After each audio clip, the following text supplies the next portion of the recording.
Opo, yung nga po, kinaklaro ko po, attorney ha, kinaklaro ko nga po, yung EEC natin, established na yon, settled na yon. Tama? Opo, opo. Opo. Ngayon, ito pong Spratlys kung saan po nandoon itong Kalayaan Island Group, yan po ang contested until now at hindi pa resolved, di po ba, no?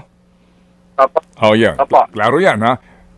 The Kalayaan Island Group lies outside the West Philippine Sea. Para ho mas klaro, no, sa nakikinig po sa atin, una, yung pong exclusive economic zone, ang binabanggit po doon sa arbitral ruling ay tama ho ba 200 nautical miles mula po sa ating pong kalupaan? Opo, opo. Kasi nga po, yung nabanggit natin, ano ba yung status ng pictures, no? Kaya ba niya magkaroon ng exclusive economic zone o hindi? Ayon sa tribunal, hindi. No? Dahil pwede lang siya yung territorial sea. Okay. So kung wala siya na exclusive, ibig sabihin, kahit malapit yung mga isla na yun sa atin, no? Yung ating exclusive economic zone naman na galing sa Palawan, ay hindi po apektado. Aabot pa rin siya ng 200 nautical miles. Kung nagkaroon ng 200 nautical miles, easy yung Pag-asa, for example, itutulak po niya yung EEZ ng Pilipinas, no? Parang mawawalan tayo ng EEZ dahil merong sariling EEZ yung yung Spratlys area, yung mga Kalayaan Island Group, no? Kaya mahalaga at pabor sa atin na 12 nautical miles lang ang lahat ang isla dyan sa lugar na yan, kasi kahit sa kanino siya mapunta eventually, kunwari, nagpunta tayo ng korte at minalas tayo na hindi napasa atin yan, pero at least yung katubigan sa paligid niya, kung nasa ng karamihan ng likas yaman dagat, sa atin pa rin, no? Opo. Parang nabutasan lang. Opo. Kaya mahalaga yung concept at kailangan ihiwalay talaga yung issue ng pag-aari ng EEZ doon sa pag-aari ng mga isla. Opo. Opo. Para din po mas malinaw, talaga pong lumalabas na klaro po doon sa decision yung ating EEZ at yung pong Spratlys kung saan po nandoon itong Kalayaan Island Group, yan po ay contested until now. Tama? Yun pong EEZ, para sa atin, hindi na yan contested. Opo. Kasi sinabi na ng tribunal na entitled tayo sa buong 200 nautical miles. Opo. No? Yes, sir. Ang contested ay yung pag-aari ng mga isla at yung kanyang 12 nautical mile territorial sea, if ever. No? Opo. Yung kung nga po. meron ma. Opo, yung nga po, kinaklaro ko po, attorney ha, kinaklaro ko nga po, yung EEC natin, established na yon, settled na yon. Tama? Opo, opo. Opo. Ngayon, ito pong Spratlys kung saan po nandoon itong Kalayaan Island Group, yan po ang contested until now at hindi pa resolved, di po ba, no?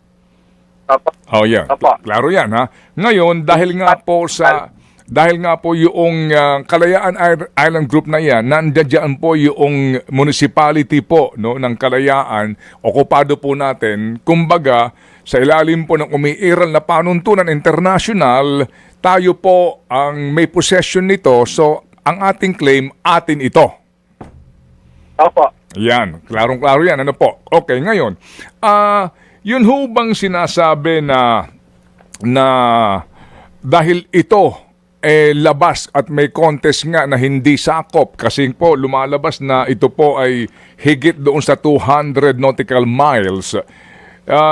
Yung pong pag-contest dito ng ibang mga bansa, ito hong ating possession na ito, bagamat kino-contest nila, hindi sila maaari pong agad na okupahin yung lugar at paalisin tayo doon o lumikha po ng anumang pong armed invasion?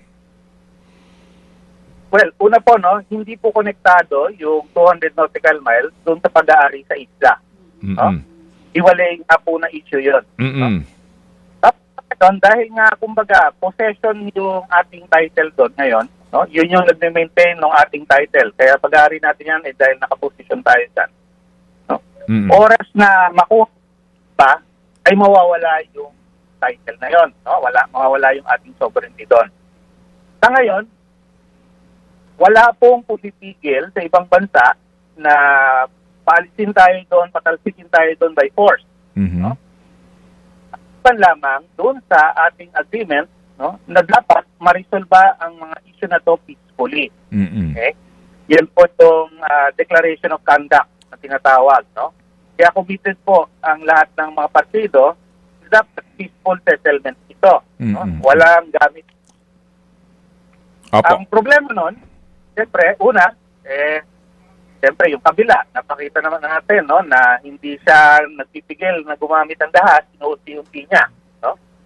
At pangalawa, yung mga tao katulad nga ni Senator Marcoleta, no, parang ang ginagawa ay, nga, peaceful, pero by surrender. No? Peaceful surrender yung kanilang pinupuntirya. No? Na advantageous yun sa kabila, no? At disadvantageous naman sa atin. No? Dahil parang hindi mo na nga paglalaban kung ano yung pinundar mo nitong all these years na tayo nakatayo doon. Mhm. Opo. Ganito po, attorney, para again para lang po mailinaw po natin tong isyung ito ng lubos na kauna-unawa. Unahin ko lang po, totoo ho ba na yung pong mga nung panahon pa po ng mga Amerikano, meron na pong lumang Philippine maps at doon po meron nang nakalagay na West Philippine Sea? Yung West Philippine Sea po ay bago lamang dahil nga in-establish yan ng Administrative Order 29 Series of 2012 at yan ay ni-reinforce ng Republic Act 12064. No? Mm-hmm. Yung mismong pangalan doon ay ginamit natin para nga tukuyin ang lahat ng katubigan dyan na sa atin. So kasama dyan ang West Philippine Sea at yung mga territorial sea ng mga isla natin doon, ng Calayan Island Group. So para mas madaling sabihin, no? Kaya natin pinangalan. Opo. Pero ang claim po naman ng iba ay magmula noon, nung ito nga po ay pinangalan ng West Philippine Sea sa pamamagitan po ng isang order ng Pangulong Aquino, pati ho ang inyong binabanggit na ngayon na panibago po ding issuance, pero wala pa daw po nagagawa ang NAMRIA o maging ang DFA ng charts o maps concerning the West Philippine Sea. Dahil nga din po dito po sa technicalidad na ito na wala pang kumbaga yung nga ang hinahanap yung mga coordinates, di po ba? Ano ba daw ho ang coordinates ng West Philippine Sea para matukoy mo talaga ang area na sakop natin? Ayan na naman. Una po, no, may mapa po na nakasulat na ang West Philippine Sea. Actually, dinownload ko siya nung isang araw lamang. Doon po sa website ng NAMRIA. Mm-hmm. Ang laki nga po ng West Philippine Sea. So, hindi totoo yun na walang mapa. Mm-hmm. Pangalawa, yung pagkakit ng coordinate, alam ba nila kung anong ibig sabihin at ano gusto na ang hinihingi nila, no? Ang coordinate po ay isang point. Diba? Latitude and longitude. Mm-hmm. Kung gusto mo going ang hangganan ng West Philippine Sea na kurbada at medyo mabilog at sunod-sunod ang korte ng Pilipinas, you will need, ang kailangan mong bilang na coordinate ay maaaring 100,000 o kaya ay infinite. Walang katapusan. Bakit? Dahil ang coordinate, ang point, wala pong dimension dyan. No? Hindi yan 1 meter, square meter, hindi yan 1 centimeter, isang point lang yan. Mm-hmm. No? So para sapawin ka ng hangganan ng West Philippine Sea, using coordinate, imagine mo na lang, Ted, na parang nag-drawing ka ng mukha ng tao gamit ang isang talayom at ang bawat punto ng linya ay tinutusok mo. No? Mm-hmm. At syempre, walang standard yan, no? Na kung ilan ang kailangan mong gamitin, maaaring kang hinga ng 100,000 o kaya milyong-milyong coordinate points. Mm-hmm. Para makita, para mapakita yung korte na yon. Mm-hmm. Kaya hindi kailangan ng coordinate. No? Mayroong madami kailangan daw magbigay ng coordinate parang nagpa-file ng survey plan sa Register of Deeds. Mm-hmm. Wala pong ganun sa international law. Kaya nga po ayon sa UNCLOS, ang kailangan lamang ay sukatin mo kung ang iyong tinutukoy ay within 200 nautical miles ng baseline. Mm-hmm. Yun lang ang kailangan mo. Mm-hmm. Hindi yung coordinate. Mhm. Kung requirement lamang sa UNCLOS na magbigay ng charge with coordinate ay for information only, no? Hindi yon condition para magkaroon ka ng EED. Opo. Okay, so I mean ngayon po sa akin mas klaro na po yung inyong paliwanag nga dito kung bakit nga po walang coordinate sa usapin na ito para din po din sa kapakanibangan ng ating mga nakikinig doon po sa hinihingi daw sa NAMRIA at maging sa DFA. Attorney, yung pong ngayon na hawak nga natin na isla po ng Kalayaan, kapag po ang sinasabi para wala ng question, wala ng kumbaga wala ng tensyon. Kumbaga sige, para magkaroon ng katahimikan, doon na tayo mag-stick sa ating EEZ at yung Kalayaan na yan, yung bahagi na sprat list na yan, ay otherwise, i-give up na lang natin. Oo, para na sa ganon, wala nang gantong uri pa ng mga pakialaman. Parang, yun nga, nasabi ko, surrender lang yan, no? Una, isang kahibangan yan, no, na para lang walang gulo, give up mo na lang. The next time, pag ginulok sa ibang lugar, kunwari sa Palawan, no? Like, nung sabihin mo, i-give up na lang natin para wala nang gulo. Alam naman natin ngayon, no, nakikita na natin sa social media ng China, yung kanilang main dash line, expand na nila, may mga lumalabas ng mga mapa ngayon na sakop yung buong Palawan, nasa loob na ng Silusi yung kanilang 9 dash line, no? Lumiko na. Di sa Calao, kung nakita nila na, ang Pilipinas pala, guluhin mo lang, ibibigay na niya. Guguluhin na lang nila tayo next time sa Palawan para i-give up na lang natin. And eventually, lahat ng gusto nilang kunin sa atin, guguluhin na lang nila tayo para matahimik na, di ba? So, yun po yung masama doon sa ganung klaseng pag-iisip. Hindi nilang isipin na paglaban at panindigan kung anong atin. Bibigay na lang basta may gugulo. Okay. Sige po. And attorney, again, sorry po sa pagiging, kumbaga, makulit dito. Para lang mailatag po yung inyo pong, yung inyong rason at ang inyong argumento dahil nga daw po because basically kaya nagkakaroon ng ganun din pong kaisipan hindi naman po sa isang tao lang nanggagaling ito na i-give up itong Kalayaan Island Group dahil nga because it lies outside the West Philippine Sea. The Kalayaan Island Group lies outside the West Philippine Sea. Well, una po, island lupa yan. Talaga parte ng dagat yan, no? Buwan. Pangalawa, wala pong relasyon yung location niya inside or outside the West Philippine Sea, no? Doon sa sovereignty natin. Dahil yun nga, yung napag-usapan natin, ang pruweba ng ating sovereignty doon sa mga isla is the fact na tayo ang nandyan at tayo nag-exercise ng sovereignty dyan. Hindi dahil nasa loob siya o nasa labas siya ng dagat. No? Isla yan. Pangatlo, yung pong West Philippine Sea, malinaw po doon, ang tinutukoy niya, yan po ay isang pangalan na tumutukoy sa katubigan sa paligid ng mga isla na yon. Hindi yung isla mismo. No?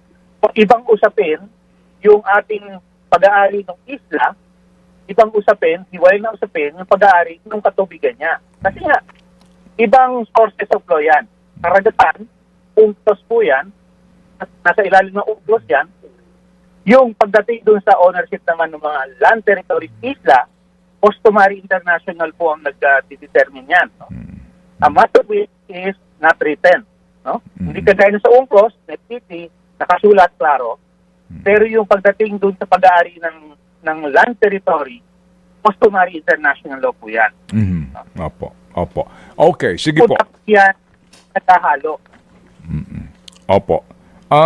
Attorney, so ang status ngayon talaga basically po nitong Spratlys Group of Islands na ito, including the KIG, ang status niya ngayon talagang multiple claimants po ito. And that's a given now, right? And the claimants po dito, kasama na po dito ang maliban sa China, pati po ang Indonesia, di po ba? Well, yung Indonesia po, wala po siyang inaangkin doon sa Spratlys. Ang matagal ng posisyon ng Indonesia ay hindi sila partido dyan. Mhm. Dahil ang isla nila Natuna Island lang. Wala namang nagko-contest doon sa Natuna Island. No? Mhm. Mhm. Ang mga partido dyan ay ang Pilipinas, Vietnam, at China. Pagdating sa kalakihan ng mga isla, meron pong ilang portion, mas maliit na parte na kiniklaim ng Malaysia at ng Brunei. I'm Sa sorry. Brunei nga, hindi man katibigan lang. Opo. I'm sorry. Vietnam, China, and the Philippines, including Brunei Brunei at Malaysia. at Malaysia. Opo. Sorry po nagka-ano tayo doon sa Indonesia. Okay. Anyway, so may pahabol na po tanong si Chacha. Go, Yes. Cha. Professor, para lang din po mas maintindihan ng mga kapatid natin, kung sakali, halimbawa, na isuko po natin ang KIG or Kalayaan Island Group, may possible effect po ba yan sa national security at strategic position po ng Pilipinas mismo? Kasi may mga nagsasabi na buffer zone daw ang KIG for Western Seaboard. Anong explanation po dito? Well, totoo po yun, no? Ayon po dun sa isang usapan namin dati ng dating Secretary Enrile, no? Nung mintang nasalubong namin siya, nung matanong namin yan, siya rin nagsabi na dahil sa national security natin yan, kinuha ng Pilipinas, no? Kasi nga, yung location niya is very strategic, no? Nasa gitna siya ng mga sea lane, pati na doon sa papasok ng Pilipinas, no? At during that time, 1970, isa rin yan doon sa ruta kung saan nagdadala ng mga bato na nagdadala ng mga shipment ng contraband sa Pilipinas, no? Napatunayan ito nung minsang meron silang nahuli na isang cargo vessel na may dalang mga armas para sa MPA, no? Galing sa China, no? Yung MV Karagatan. So talagang yung security natin ang sinalalang-alang nila. Isa pa, dahil nga tayo ay nag-explore for petroleum doon sa area sa pagitan ng Kalayaan Island Group at ng Palawan, yung Kalayaan ang isang lugar para nga masigurahan natin, secure natin yung ating mga maritime activities, no? Kaya mahalaga po talaga yung location yan, no? Para sa security ng Western Seaboard ng Pilipinas. Okay. Last na lang po sa akin, para rin po sa mga ordinaryong Pilipino, bakit po mahalaga na yung stance ng mga government officials natin on Kalayaan Group of Islands ay dapat iisa lamang at hindi iba-iba? May ano po ba yun? May effect po ba yun sa kumbaga sa Pilipinas, sa international community? I love my skin. Keeping it light, glowing, and pantay gives me confidence each day. I love my Gluta-C. Make it yours today. Malaki po talagang epekto nun, no? Dahil lalo na kung sakaling magkakaroon ng kunwari ng isang litigation, magpunta tayo sa korte na matagal rin nating position, no, na willing tayo na i-submit arbitration yung mga ganyang issue, no? Pwede nilang gamitin yan, yung mga statement na yan ng mga opisyal bilang ebidensya, no? Na una, hindi natin talaga pag-aari yung Kalayaan dahil mismong gobyerno hindi alam kung anong posisyon, kung pag-aari nga nila o hindi. Pangalawa, yung kanilang statement na yon ay talagang laban sa interes ng Pilipino, kaya kumbaga parang sa domestic court, yan ay tinatawag na admission against interest. At pag yan ay sinabi ng isang mataas na opisyal, no, ng gobyerno, na maaaring sabihin may kaalaman sa mga legalidad at mga posisyon ng pamahalaan, di gagamitin talaga nila yan laban sa atin, no? Kaya yung mga statement na yan ni Senator Marcoleta at doon din iba dati, no? Talagang kumbaga sigurado nagtitiyes pa ang China at ibang bansa dahil pinapatunayan nila o patutunayan nila later on na kung kayo mismo hindi nyo alam kung ano talaga ang sitwasyon, di siguradong hindi nyo talaga pagkariyan, no? Dahil maraming mga admission against interest yung sarili nyong mga opisyal, no? So sila talaga ang magbibigay ng bala sa kabilang side para talunin yung ating posisyon na tayong may-ari ng lugar na yan. Opo. Attorney Jay, ito pong ating malampaya, ano po, na ating gas find dyan sa may area po ng Palawan, klaro ho naman po na sa ating exclusive economic zone. Kapag po ang find ho ng oil o gas naandyan sa disputed ho na area gaya po ng Spratlys, paano po kaya yon kung sakasakali? Pwede ho ba tayo mag-explore dyan in that area na hindi labas po naman ng ating EEZ? Well, una po, yung sa labas ng EEZ, kumbaga free for all yan, no? Sa lahat ng bansa. No? Pwede nilang explore yan at kung may makita nila, pwede nilang exploit kung nasa labas siya ng exclusive economic zone. Kung nasa loob, ay yung may-ari lang ng exclusive economic zone ang dapat magdidesisyon dyan. Kung i-explore niya yan at i-exploit yung resources o papayagan niya ang bansa na kumanon. No? Kung nari, merong deal o merong joint exploration and development. Ang importante doon, ang decision ay yung may-ari ng EEZ. So yung malampaya, nasa loob yan ng EEZ, klaro yan. No? Sa labas, pwede natin gawin din yon kung meron tayong kapital at merong mga interesado kung may market para doon. Pero sa ngayon, wala pa. Pero mas malaki natin problema, ang China, kahit yon yung area na yun beyond the 200 miles natin, kahit yun, inaangkin nila. No? At ayun nga, hanggang dito sa atin, inaangkin nila yung ating EEZ, mga 80% ng EEZ. In some places, ang matitira lang sa atin, mga 20 nautical miles. No? Ang EEZ. Walang, kumbaga, walang agreement, walang usapan, impose lang niya, kinukuha lang niya. No? Opo. Kahit na sa atin yan. No? So, yan yung mawawala sa atin. Napakalinis pa yung mawawala talaga sa atin. Kung basta lang natin i-keep up. Opo. Sige po. So kumbaga po, klarong-klaro na itong gustong mangyari ng China sa kanila pong pagbubuo ng dati nga po 9-dash line, ngayon po'y 10-dash line na. Klaro po ito na pagsakop maging sa ating exclusive economic zone na halos 80%.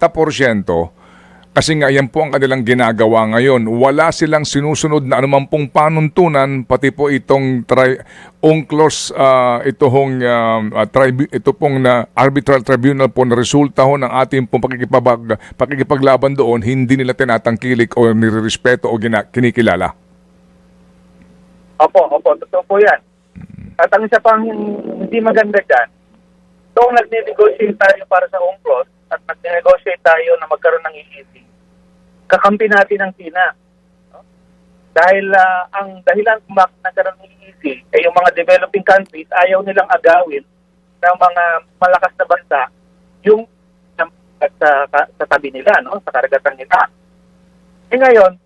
Ngayong malakas na yung China, bumaligtad siya, hinaangkin niya ngayon. Exactly, itong mga likas yaman dagat na dapat pinoprotektahan itong concept ng EEZ. No? Kaya hindi po talaga maganda na